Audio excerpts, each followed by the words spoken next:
नौकरी, मजबूरी या शौक, सीधी सादी सी रोली की शादी सिड से तय होती है। शादी के बाद तुम नौकरी करना चाहोगी?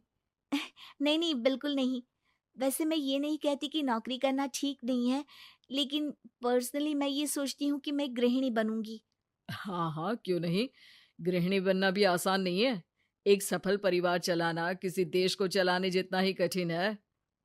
रोली को सिड का साथ और बात दोनों अच्छी लगती है, और फिर वो दिन भी आ जाता है जब दोनों की शादी हो जाती है। शादी के बाद ये क्या, सारा दिन किचन कपड़े और चार दीवारों के आगे पीछे घूमती रहती है। जा बाहर निकल कर देख, कितनी स्मार्ट लगती हैं वो औरतें जो नौकरी करती है। हाँ, अच्छी तो लगती है सासू माँ, लेकिन मैं नौकरी नहीं कर सकती। मेरा मन घर के कामों में ही लगता है। अरे मेरी बेटी तो कमाती है, अपने को फिट भी रखती है और सास को भी खूब शॉपिंग करवाती है। अच्छी बात है ना सासू माँ। मैं तो जो है उसी में संतोष मान लेती हूँ। बरकत होनी होगी तो इसी में भी हो जाएगी। ये बोलकर रोली चली जाती है। एक दिन सास की सहेली घर आती है, जहाँ रोली उन्हें चाय के साथ कई तरह के पकवान बनाकर खिलाती है। अरे वाह, तेरी बहू तो बहुत गुणी है। कितना सब बनाकर ले आई। मेरी वाली तो ऑफिस से आकर दो रोटी ही सेक दे तो समझो एहसान कर दिया। अरे ऐसा ना बोल। तेरे घर में दो कार, चार मंजिला मकान, और तेरे लिए जो वो अपने पैसे से साड़ी लाती है वो भी तो कितनी कीमती होती है। अरे मेरी वाली तो बस सारा दिन इन्हीं दो कमरों को ताजमहल बनाने में लगी रहती है। सहेली चली जाती है। कुछ समय बाद रोली को एक सुंदर सी बेटी होती है। अरे क्या सारा दिन उस बच्चे में लगी रहती है। माँ, मुझे ना एक मिनट भी छोड़ने का मन नहीं करता। देखिए ना, कितनी प्यारी है। मैं ना इस हर पल को एंजॉय करना चाहती हूँ।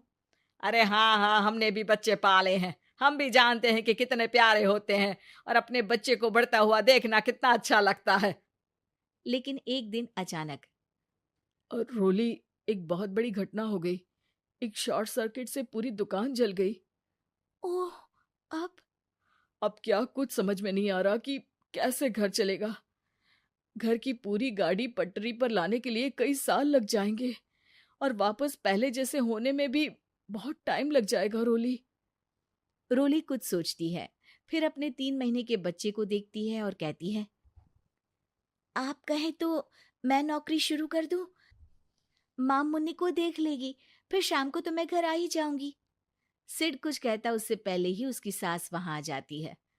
अरे हाँ हाँ, अब भी तुझे नौकरी करने के लिए पूछना होगा। अरे घर पर इतनी बड़ी विपदा आ गई है, तू है कि बच्चे का मुंह देख रही है। अरे क्या मुझ पर भरोसा नहीं है? अरे नहीं नहीं माँ जी, ऐसा क्यों बोल रही हैं आप? फिर क्या था, सिड से पूछकर 3 महीने की बच्ची को रोली सास के पास छोड़कर चली जाती है।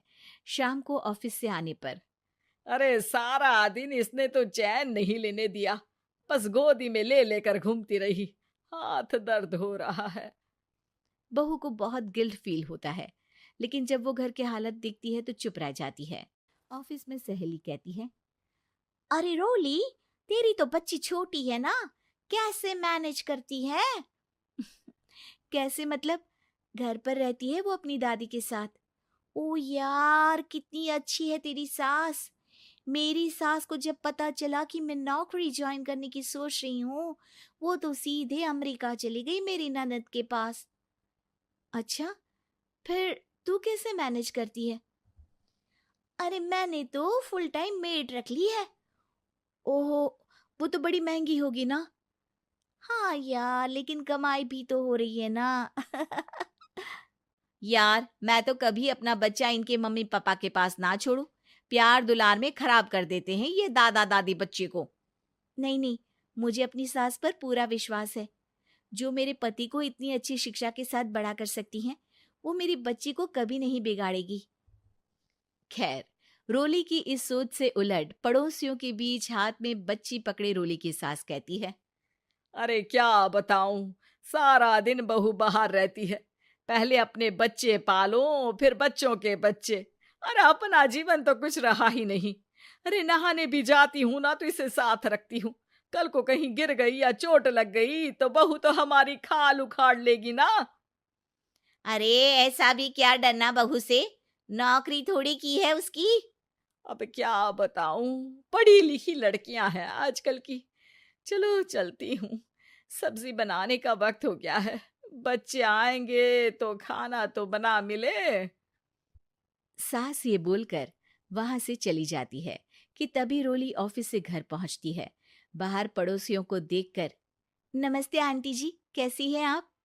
अरे बहुत अच्छी हूँ, लेकिन तेरी किस्मत तो सबसे अच्छी है। क्या सास पाई है, मोती दान किए होंगे तूने। तेरा बच्चा भी देखती है, खाना भी बनाती है। बेचारी बहुत काम करती है तेरी सास। हाँ आंटी, सही बोल रही हैं आप। अब ऑफिस भी दूर है तो आने जाने में वक्त चला जाता है। खैर चलती हूँ। हाँ हाँ बेटा जाओ, गर्मा गर्म खाना खाओ। रोली घर आती है, जहां सास एक बार फिर छोटी सी मुन्नी की शरारतें गिनाने में लग जाती है। अरे आज तो इसकी वजह से मुझे 2 बार कपड़े बदलने पड़े। बार बार पानी गिरा दे रही थी। दोपहर में थोड़ा सोचा कि आराम कर लूं तो दूध के लिए रोने लगी। हाय, मैं तो परेशान ही हो गई। रोली को सास की बात अब कुछ अजीब लगती है, पर वो जल्दी से कपड़े बदलकर किचन में जाकर रोटियां बनाने लगती है। सारा महीना काम करने के बाद रोली को सैलरी मिलती है। वो पैसे लेकर सीधे सास के पास जाती है। माँ जी, ये मेरी सैलरी। आपने हर कदम में इस घर का साथ दिया। मैं नौकरी करने के पक्ष में नहीं थी। मैं तो अपने बच्चे को बढ़ता देखना चाहती थी। मैं थोड़े में भी खुशी थी। कभी मैंने आपको किचन में पैर नहीं रखने दिया था।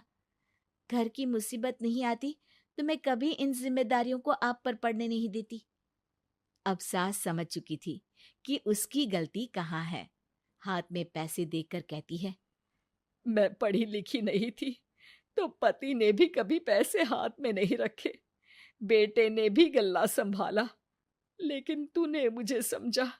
ये मेरा सम्मान है कि एक बहू होकर तूने पूरी सैलरी मेरे हाथ में रखी बेटा।